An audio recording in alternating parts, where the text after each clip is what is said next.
Hey guys, it's Madison. Thanks for joining me in this faithful home and welcome back to another episode in the Home Birth Chronicles. So if you are new here and this is the first time you're watching this video, my name is Madison. I'm married to my wonderful husband, David. We have been married 2.5 years and we are expecting our first baby girl in April. I have created this series on my channel, the Home Birth Chronicles, to document the process of why we chose to use a midwife and our plans for having a home birth. The first episode in this series was kind of an overview of the series itself, and it talked about the history of birth. And then episode 2 talked about what a midwife is, what their roles are in pregnancy, labor, and delivery, as well as postpartum, and why we chose to use a midwife. So if you missed either of those videos, I will leave them down in the description box below for you guys. Today, we're going to talk about what I am advocating for in labor. Today, I'm going to be talking about what are big priorities for myself to advocate for in labor and how you can advocate for yourself as well. Before we begin, if you are new here, I would love for you to hit that subscribe button so you feel welcomed into this faithful home with me. I regularly upload on Wednesdays at 3 p.m. Eastern, so make sure you subscribe and then hop on over to Instagram and give me a follow at This Faithful Home. All right, as we begin to talk about my birth plan, I want to say that if you have given birth, no matter what it is, I fully respect you and I am proud, and you should be empowered of what you have done. Whether it's a natural or medicated vaginal birth, or you ended up having a C-section,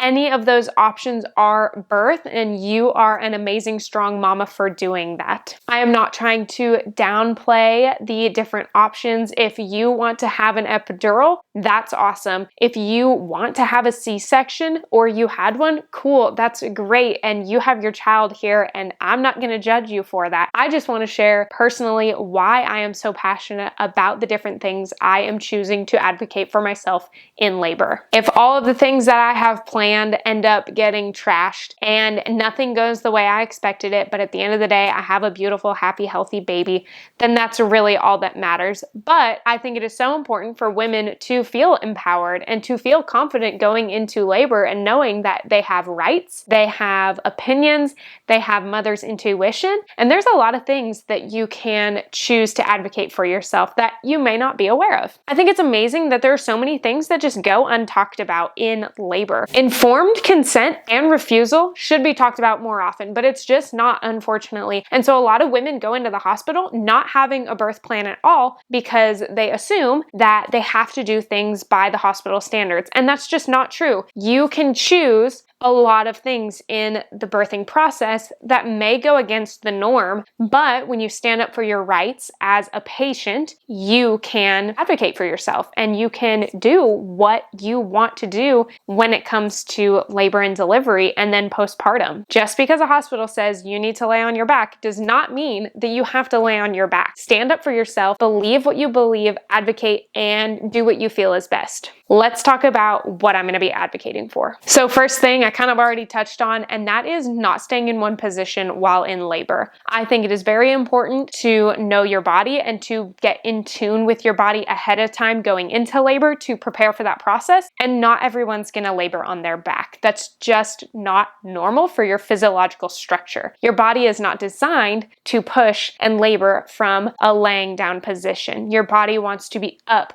moving, or it can be in a deep squat position. Or for me, I really desire to labor in the water because water relaxes me. I want to be able to get up and move around if necessary, lay on my side, lay on a birthing stool, be able to walk and, take deep breaths. I don't know what that's going to look like. I haven't had a child before, but I can tell you that I am very passionate about not being forced to lay one specific way, because not all bodies are designed to do that. And you alone will know how your body best feels what is right for labor. And then alongside that, your midwife may give their opinions. So for me, I am using a midwife that one of our friends from church has used in her previous 2 births. And when she was laboring one way, the midwife said, hey, the baby's heart rate is picking up or dropping based off of how you're laying. Maybe let's try laying a different way. And they're kind of using that to be able to find the best fit for mother. It's not a one-size-fits-all ordeal. While I'm in labor, I want to be able to eat and drink whatever I want, when I want, and how I choose so. And like I said, never gone through it before, so I don't know if I will want to eat food or if I will be like turned off to everything in the world, but I'm just not gonna have ice chips. I wanna have a popsicle. Do I wanna like bake muffins in the kitchen while I'm going through like the pre-labor? Who knows, but I wanna have that right to do so. The next thing I'm gonna advocate for is not being hooked up to machines. Obviously, it's gonna be a lot easier because I'm gonna be at home. I won't be hooked up to a machine to see the position of baby. She can like feel and know, you know, is the baby head down? Do we need to kind of do some things to get the baby to turn? There's a lot of ways that you can do that without being hooked up to a monitor. I don't need something attached to me 24/7, you know, for the 3 hours to 30 hours to 3 days that I may be in labor. There is a big stretch there that I don't need to be hooked up to a machine to. It's called intermittent fetal monitoring, and it is completely safe and natural to do. I will not be getting an epidural, and I will not be having any medications unless deemed very medically necessary by my midwife. I personally want to go through the natural process of birth. I don't take any pain medication now or before pregnancy. I want to experience the full process of birth. I am not scared for birth. I am not intimidated by it. People tell me all of their horror stories about how painful it was, or they wanted an epidural and it didn't work, and things can go wrong with that, and medicine is not the one answer, like end all be all. And I just choose to not want that. I don't want anything different in my body. I want my body to naturally run its course because your body is designed to give birth and deliver. I don't want any medication that's gonna speed up or induce me. I don't need anything that's gonna then slow it down. So Pitocin, and I don't even remember what the word is for the other one.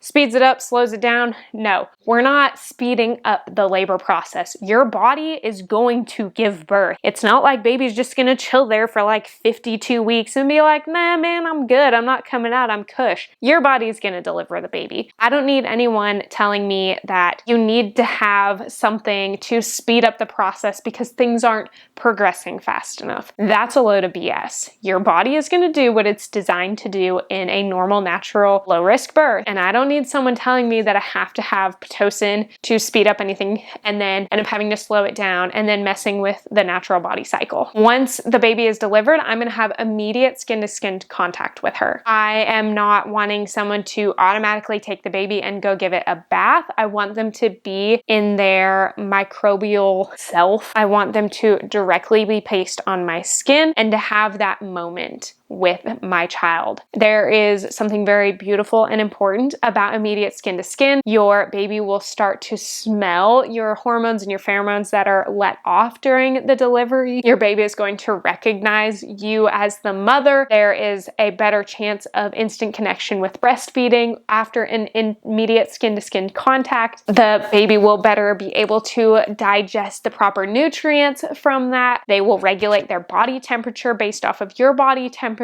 And that is something that is very important and crucial for me to have immediately after birth. Going along with that, and something that would make sense, is delayed cord clamping. So generally speaking, when you go to a hospital, you deliver your baby, they immediately cut the cord, they take your baby, they go wash the baby, they wrap it all up, and then they bring it back to you, all swaddled and cute. I don't want any of that. I want my baby's cord to be connected to the placenta for as long as possible. That baby is going to be placed directly on my chest, and the cord can stay intact, because when the cord is intact, many more beneficial things happen for your baby. While the umbilical cord is still intact, there is blood still coming from the placenta to the newborn, and that is going to decrease the risk of anemia because of all of the rich iron that's in that blood still in the cord. It's going to send all of those incredible nutrients to the baby, and it's going to improve its circulation. Just waiting 1 minute from after delivery is going to send about 80 milliliters of blood to your baby, and then after 3 minutes, about 100 milliliters of blood, which may seem very insignificant, but your baby is so tiny, so that amount of blood is very important for your baby to get.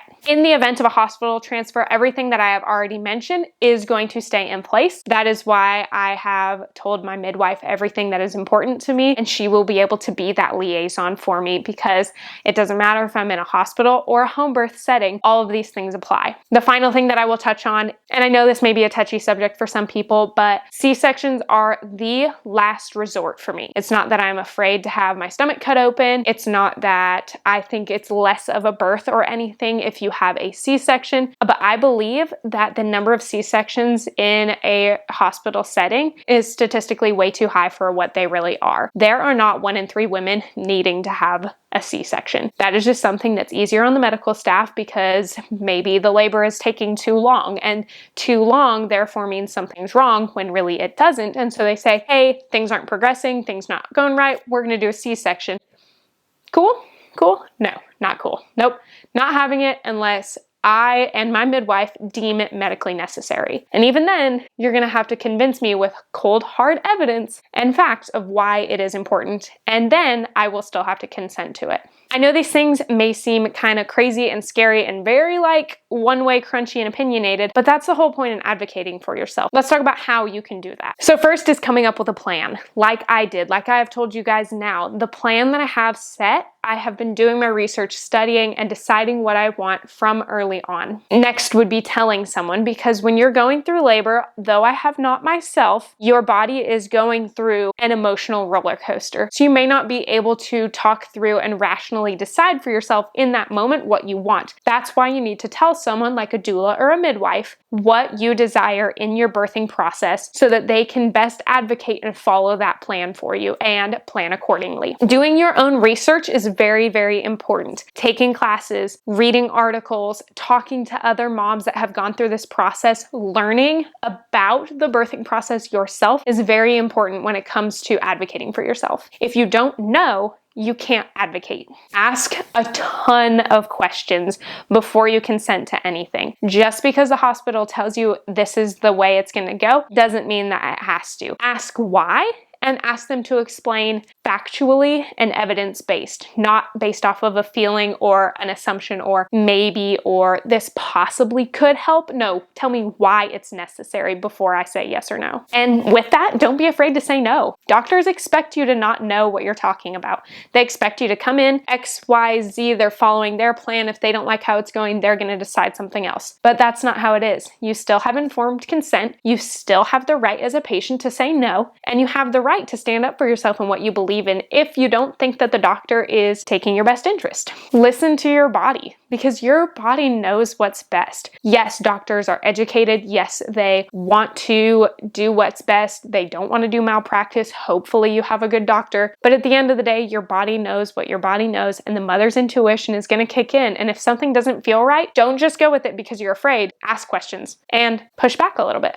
That's okay. It's your body giving birth. It's nobody else's body, it's your body, and you should stand up for yourself. And finally, assess the pros and cons and be willing to be flexible. Because like I mentioned at the beginning, I have a plan in place. I'm very passionate about these things, but I'm also willing to change up the plan as needed. But with that comes me assessing ahead of time the pros and cons of each of these different things and why X, Y, Z, and therefore this should happen. And if I think something needs to change or my midwife thinks something needs to change, we can talk about it and we can go from there because I've probably already thought it through in my head. And also, relax, mama. You are doing something that's so incredible. You are bringing a human into this world and you should be proud of yourself for that. Whew, I could talk a whole lot longer about this topic, but I'm gonna leave it here for you guys for today's episode. So I hope you enjoyed listening to the things that I'm passionate about and what I'm gonna advocate for in my birth and postpartum. And it is my hope and desire that you advocate for yourself as well and you do your research and you learn about what things you want to do and don't do when it comes to labor, because you are the one pushing this baby out of you. You are the one delivering. You are the one going through a C-section. This is your body and you have the right to choose yes or no to things. Thank you guys so much for joining. If you liked it, make sure to give it a thumbs up. Leave me a comment down below, good, bad, hate mail, whatever you want. Let me know what you think of this series so far. And make sure if you haven't already watched the other 2 episodes, you go watch that after this video. And if you are new to my channel, I would love for you to hit that subscribe button so you'll feel welcomed into this faithful home with me. I will see you guys next time in another video. Bye guys.